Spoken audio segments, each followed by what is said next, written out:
everybody, I'm Lauren. I'm Emma. And you're listening to the Oakview.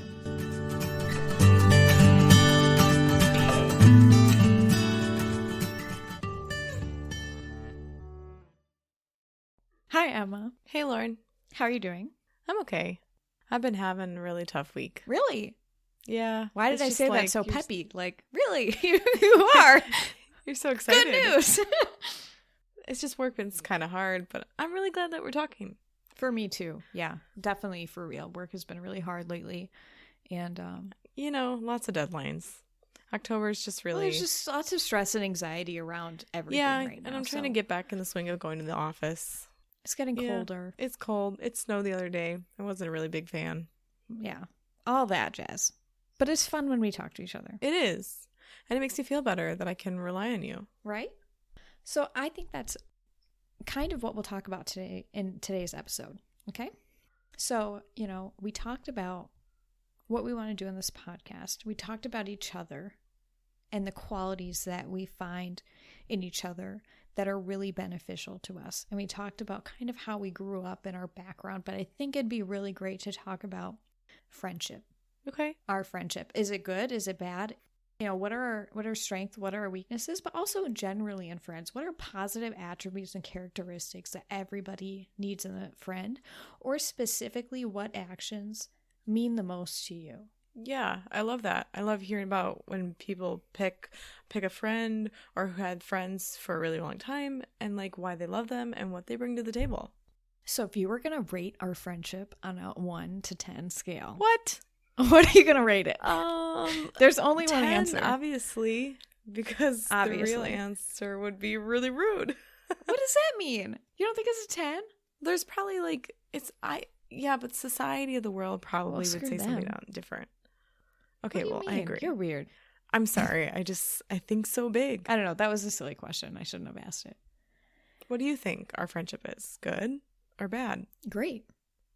Well, that's a good answer, and I love it. What about friendship is so important?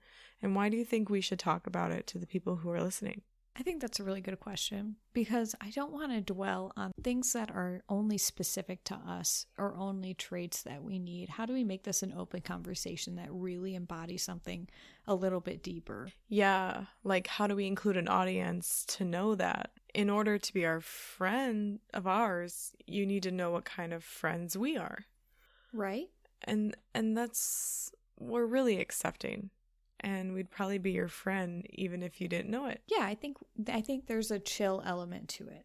And the fact that we record our talks and our listeners will kind of see the depths of things we talk about. Some episodes are going to be really light and fun. Like we just recorded a different episode tonight that was like super hilarious, like just really light and funny. It's not going to mean really much to our listeners, but it's fun for us, right? And we try to link it into something broader.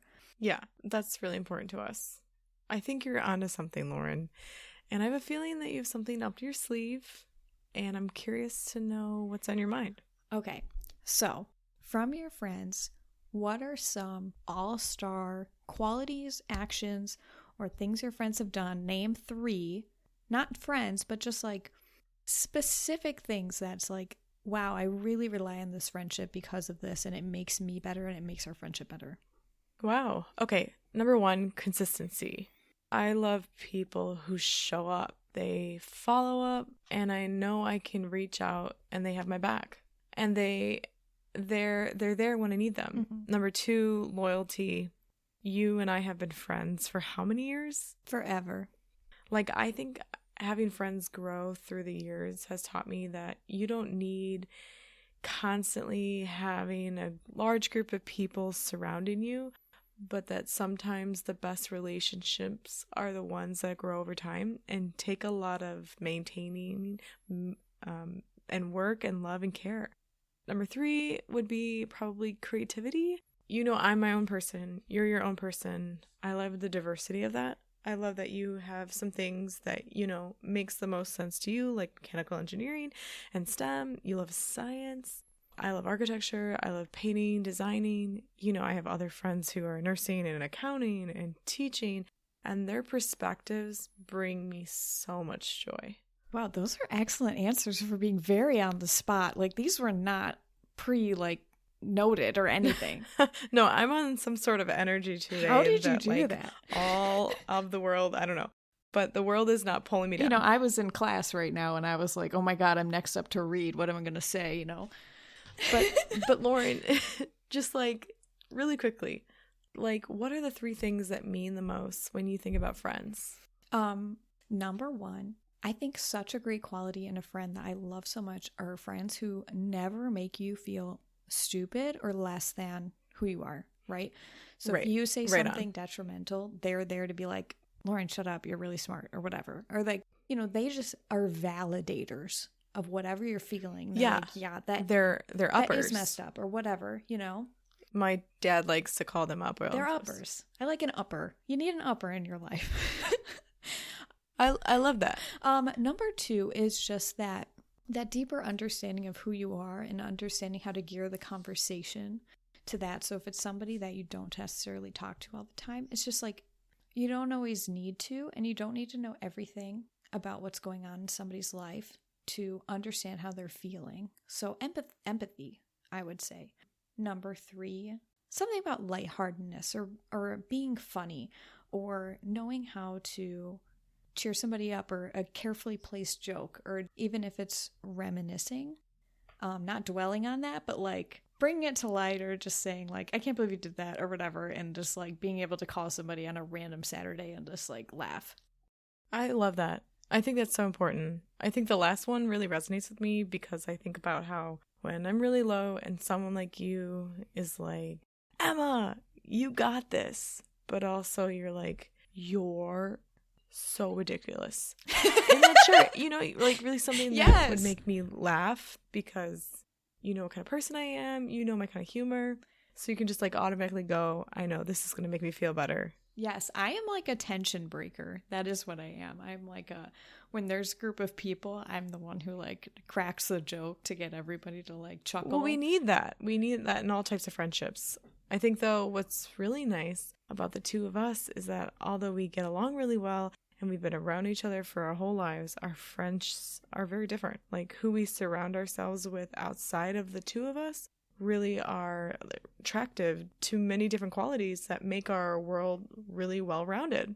Yes, absolutely. And it's important to surround yourself with different personalities and different perspectives and different people. Yeah, diversity and, things not just like diverse in culture, but also, academia. I want to know things about science because I'm really interested in art and science, but I also want to know about things like my friend who is an eye doctor. And like, you spent your whole life learning about eyes. And what about eyes is so cool. Yeah, like tell me more. And think, what? This is no big deal, but I'm literally poking people in the eye. I need to know why that makes you feel so much joy. I need to know all about it. I do that so much. Like if people say, what do you do? I'm like, I have so many questions already. Like bear with me. Right. And hold back, especially when it things that you really don't understand. I talk about a lot of things, engineering and architecture pretty much layer each other. So Laura and I know a lot about design and design process thinking. And how numbers make things go together.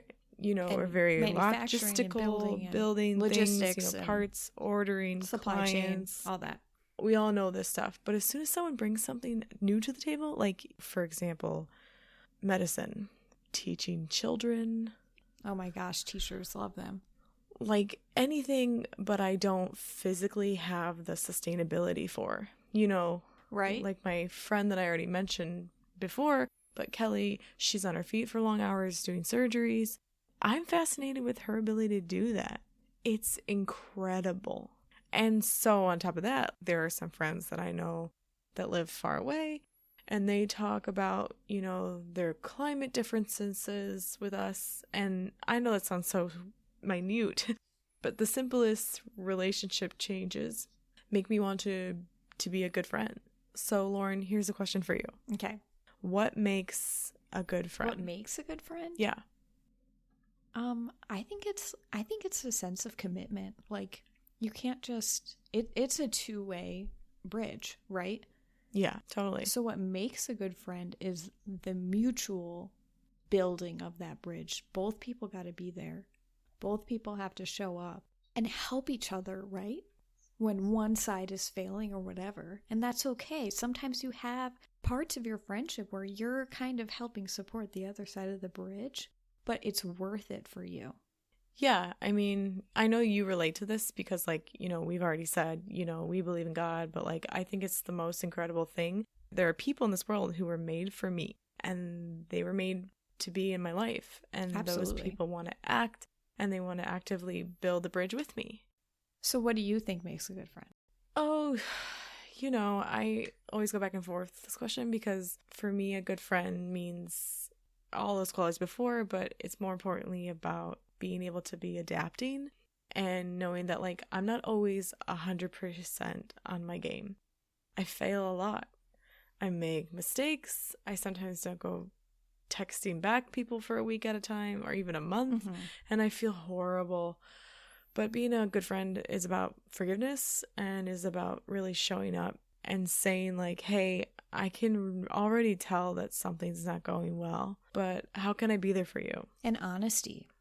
Honesty, open communication, being honest, talking about your faults. Like, I love when people admit their mistakes because that just tells me how human they are and how more I want to learn about them and be connected to them. I absolutely agree. What I think is most interesting about friendship is that it really has everything to do with our kind of an environment and who we grew up around and the values that we had as a kid and as a mid-teen and as an adult. And that perfectly, you know, ties into what we talked about before. Yeah. With our values and growing up the way we did. I mean, we have this connection, right? Absolutely. And I think the best thing about learning about a friendship over time is just, like, it might fail. It might not even pan out, even though we were raised similarly. We were in the same environment. I know that you and I, we get along and, like, we have a connection because of all these years. Similarly, in that same breath, other people grew up in the same area of us and they're not friends and we're not friends with them. Yeah, that's interesting. It's on a personality level too, I think. Just some people you don't vibe with, and that's okay. Absolutely. Here's an interesting question. Do you think you're a good friend? And do you think that sometimes you might kind of steer away just because of your life, right? Like, everyone makes, you know, has their ups and their downs, but, like, do you ever measure yourself as being a good friend? I try to be. I absolutely try to be a good friend, but I think everybody naturally steers away at points in their life as life is happening and you're tired and whatever's going on. I think that's pretty normal. I'm just curious, like, what do you think, what is the anchor to friendship? You can have things in common with people and you might grow up in the similar area or you might just really vibe with them. What really grounds you in that friendship? Comfort, maybe values, maybe the foundation that you lay, maybe the vulnerability that you have with the other person. I'm not sure if there's one answer for that. I'm thinking sometimes, like, for me, it's unconditional love. Oh, I like that. Yeah, that embodies everything. I feel like the quality takes time to grow and to nurture. Absolutely. You know? Is there ever been a time where you felt most challenged by a friend that you made you question your friendship or just made you question how you interact with them? Of course. And, you know, a harder topic is, like, friends lost and how much that hurts, right? Or whatever happened. Have you lost any? Yes. Okay. I've lost 2 specifically. I'd like to talk about them. This has been, like, on my heart. I'm glad that we kind of, like, got into this direction. I didn't know if it would fit into another episode. Good. I'm glad. Okay. So there are 2 friends that I have lost that, like, really have struck me to the core. One, so in middle school, I didn't have that many friends. You had your own friend group and my other best friend had her own friend group. And neither, like, you were, like, in my hall at the time. So I didn't have a lot of friends. And so I made one, like, best friend. I'm going to call her M. And 8th grade, I really started to pull away from her. And child me was getting, like, vibes that she was weird. There was, like, things and questions she asked and things that she did that made me, like, want to step back and want to distance myself. And looking back as an adult, Yeah. I am now realizing that I pulled away because she was so much more mature than I was. And I was scared of that. Wow. Like at a sleepover, she would like take anxiety medication, like depression medication. And like in our age and time, that wasn't a norm. That wasn't a thing that people talked about. My parents never talked about it. So I had the stigma that that was like weird or like a red flag, and like it just wasn't normal. Wow. Yeah. And then she would like, one time I was at her house and she asked me if I was straight. And I was like, what do you mean? Of course I'm straight, you know? Because I'm a lame, like, loser, like, middle schooler, right? And she's like, oh, I just don't think I know yet. Well, I was like, like, little me. I'm going to make myself sound so rude. I thought that was of weird. course. Because of our families. Because at that time, it wasn't as acceptable as it is now. But that's a reflection of our environment and the people that raised us, right? Exactly. So when I look back now, I'm like, oh my gosh, like I pulled away for no good reason. She was just so much more mature than I was, that she could talk about these things because she was better versed and she understood them, and she had an environment maybe with her parents or her family, whatever, that lifted those things up. Not that mine stuffed them down or anything. It's not like my household was a household of hate. No. But for whatever reason, I pulled back. End of 8th grade, we stopped being friends. And then little did I know, like she had a really rough summer, a really rough start to high school. And it was just kind of like, oh, I felt bad, but I didn't know how to reach out because I hadn't talked to her. And I didn't know these things were going on. And then like later in life, as early young adults, she had an even tougher time ahead of her. And I just am witnessing this on Facebook, right? Like she has gone through heartbreak and hardships that I will never understand.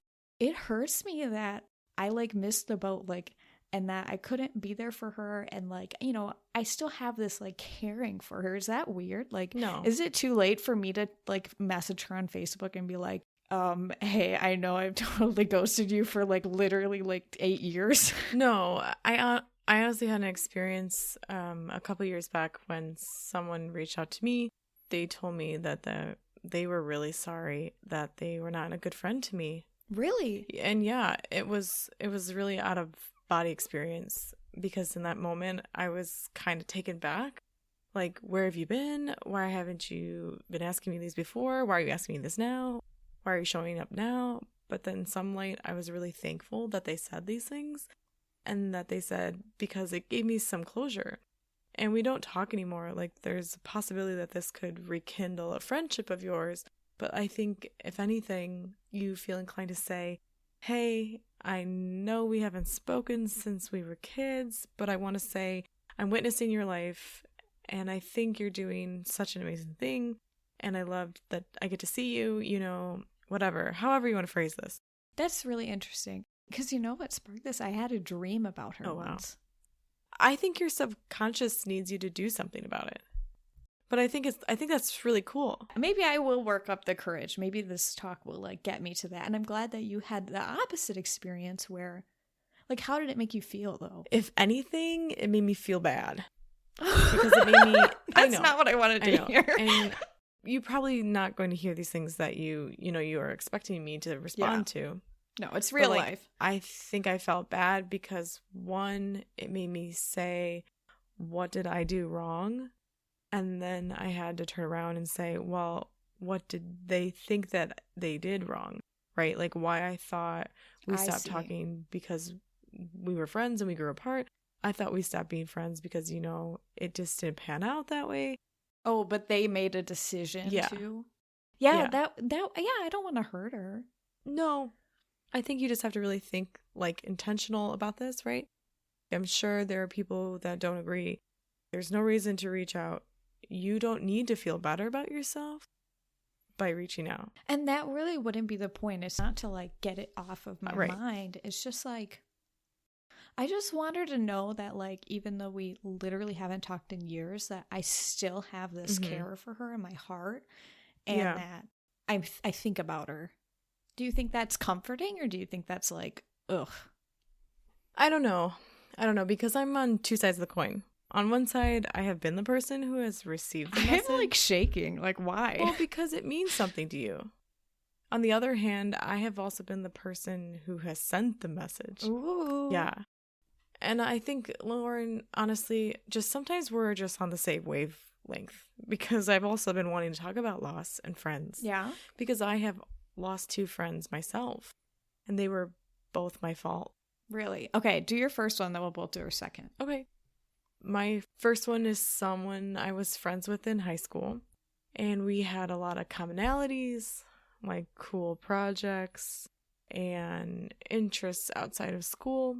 Our friends were the same, and we just really clicked, and our families really clicked. And they were also experiencing some maturity that I just didn't understand.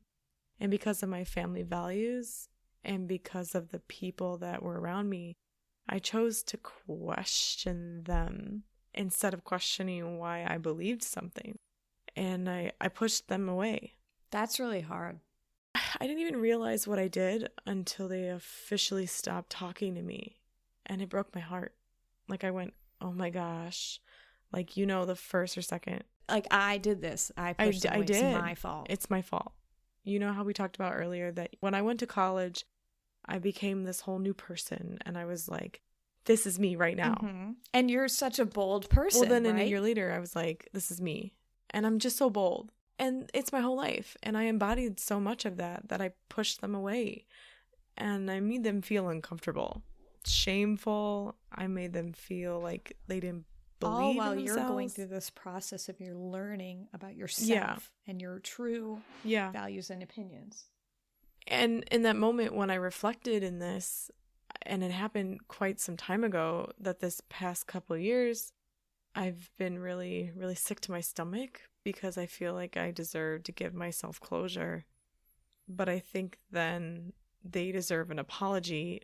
Like, I really need to reach out and tell them that I'm sorry. Or do you think that's like, I don't know, do you think it's like too little too late? Like, it's my fault and like I don't deserve closure? I don't want to put that on you either. Well, I don't know. I don't know the right answer here. The right answer to me is like when someone like, okay, they always say forgiveness is the way to go. You got to forgive and you got to like get over your crap. Mm-hmm. I told someone that I forgave them for the wrongdoings that they did to me without prompting them. And they were like, what did I do to you? So there's 2 things that could happen. Yeah, that's awkward. There's the 2 things. She could know it's a she. That the apology is sincere because I have fulfilled my duties of the friend to own up to my own crap, right? Or she could say, that's actually not the truth. Like, what you think happened is not what's real, right? Not what's real for what happened in my experience. And that's crazy, right? Because how many times are you and your friend are doing the exact same thing, but you are feeling complete opposites? And that disconnect, so that's when we talk about open communication. Yeah, but I didn't have the maturity at that time to be like, let's talk about this. Absolutely. So it's just like, it's just so important to learn these things and be a good friend as young as you can so that you can have longevity. Yeah, but I mean, I also need to recognize that the mistakes are mistakes. And it makes they you were going better. to happen. So these failures, you kind of need them in a sense, even though it hurts and so like bad. think about what has happened, right? Like now I'm a very open person. I'm very accepting of all. I'm very advocating for all people. I actively look for justice. I'm trying to do the right thing. Maybe if this didn't happen, I wouldn't be this person. Yeah, very true. What's the lesson here? Because those shape you. Ugh. It's that sometimes, I'm not going to say sometimes you have to lose friends, but sometimes you don't have the tools and you don't have the words and you don't have the maturity I think I'm gonna cry. to maintain a friendship that is beyond you at a point in time. I hate sounding so emotional sometimes, but I know. And I think I'm gonna cry. Things, but like that mistake I made, I think I'm going to carry it with me until I can work through it in therapy. I think if it's on your heart and you have the desire to reach out to them, even if nothing comes from it, because how much worse could it get? But you have to be ready if you're going to open up a wound. Yeah. You know what I mean? So I kind of have that same situation with my person number 2. Let's call him Jay. Okay. Best friends junior year of high school to like freshman year of college. Literally, we just jammed so well. I don't really know what happened. He was into me. I had no idea. Then I did have an idea, and then it didn't work out, right? End of the day, it just wasn't going to work. And it ended really badly. Total heartbreak, like cut off. And the worst part in my mind is that we literally met one time and we talked about it and we got things off of our chest that had been on our chest and we laid everything out. And I don't remember any of the conversation because it was so weighed on me and it was so like traumatizing. I've completely blacked out and I don't remember anything that we say. So I feel like I don't have closure, but I know that at that time I did. Yeah. I mean, you worked on trying to find that closure. Yeah. But because it was so intense, your body said, no thanks. I'm going to just put that somewhere else. This like weird state of like, I don't know. I just still think about it all the time. Is this like a person that you like could have potentially loved? For sure. Yeah. You know, love isn't like, I love you. I love my best friends. It's like, you know, we were not the storybook ending that was going to end up together. Totally. Well, we see that now. But yeah, there's a piece in my heart for that. Isn't that just so like there's powerful? A piece in my heart for M. Wow. I think that's really powerful. I kind of think that in a way this kind of segues similarly into my second loss. Okay, perfect. And I feel like I hope people realize this. Nothing that Lauren and I talk about is to make it seem like it's not true and real. Like everything that we say is exactly how we feel. And this is probably the most profound conversation that we've had together. This is, like, I am being very open. Like, I am... Like, my heart rate is so high right now. Like...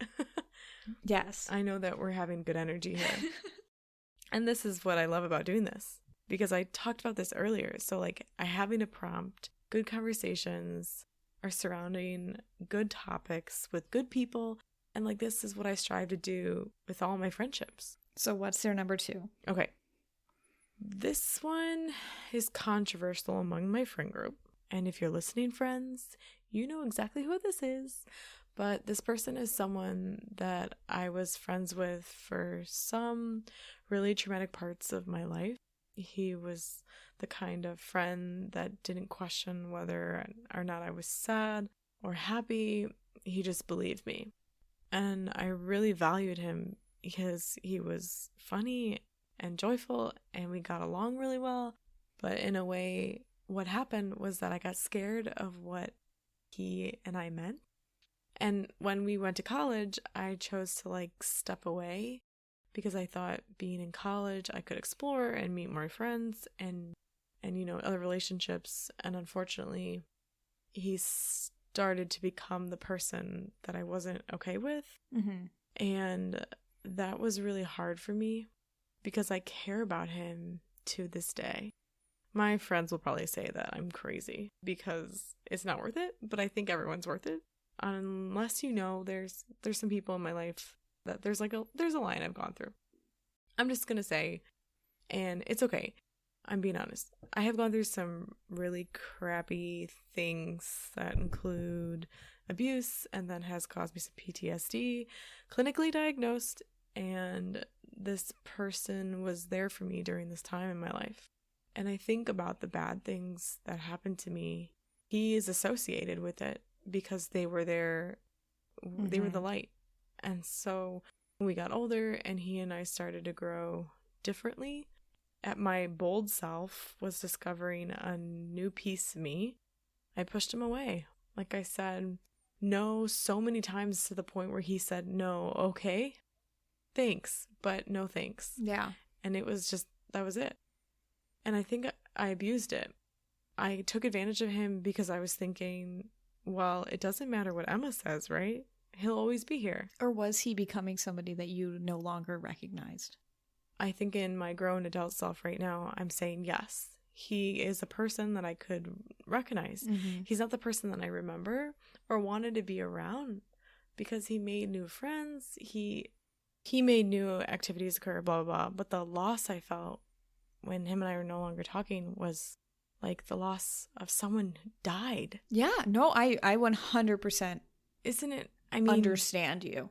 I didn't think that it was real until I worked a little bit through this in therapy. And I said to my therapist, I feel like I'm going to sound really out there. I feel like our relationship died. Yeah, and you have to mourn those things. And I don't think I ever did. So back to what you said earlier, should I reach out? Should I say something? I've reached out probably 2 times a year for the last 4 years. Okay, but when we talk about reach out, is it just like, hey, happy birthday? Or is it like no, a it's reach like, out? Hey, I'm thinking of you. I miss talking to you. And the response has always been positive. It's always been like, hey, what's up? At least you get a response. Yeah. And that was the beautiful part in the beginning when I was like, okay, this is what I need. This is what I need. And then recently, it was my last reach out. I was trying to be courageous and said, hey, it would be really great if we could get together and talk through some things.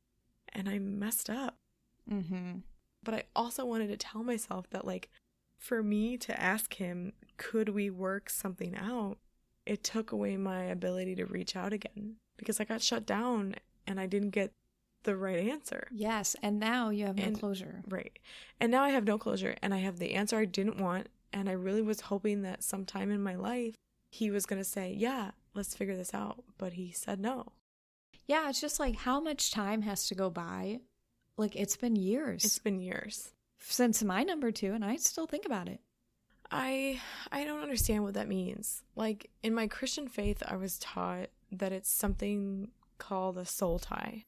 You know, when you have such a deep and really embedded relationship, you're connected at the soul.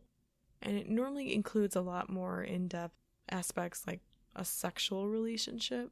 They normally create a soul tie. But, like, I just feel that when 2 people are having a good bond, and that's not even in the picture, Mm-hmm.